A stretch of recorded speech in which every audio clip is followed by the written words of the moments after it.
Hello everyone, welcome back to our channel. তো চলে এসেছি আবার একটা নতুন ভিডিও নিয়ে। তো আজকে গেছিলাম একটু ঝুলন মেলা দেখতে। তো যেহেতু আমাদের এখানে শুরু হয়ে গেছে, তো আমাদের এখানে না, সবার ওখানেই শুরু হয়েছে, বাট আমার ভিডিও আপলোড করতে একটু লেট হয়ে গেল, যেটা পার হয়ে গেছে। তো এখানে আমি সমস্ত ঠাকুরদেরকে দেখিয়ে দিলাম। তো কোন ঠাকুরের কী নাম তোমরা অবশ্যই কিন্তু কমেন্ট করবে। আমি তো জানি, আমি জানতে চাই যে তোমরা কে কে জানো। তো তারপরে আমি এখানে টাকা দিয়ে নিলাম, নেওয়ার পরে আমি একটু দোল দিয়ে নিলাম।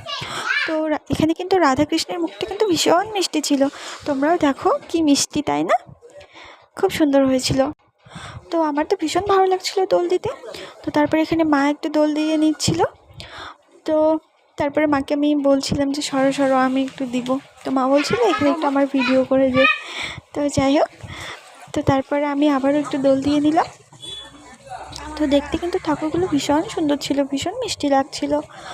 তো শেষে একটু আমার নিজের হাতে লাগানো ফুল গাছ দেখিয়ে দিলাম, রজনীগন্ধা ও ঘাস ফুল অনেক রকমের ছিল। তো আজকের মতো এই পর্যন্তই, বাই।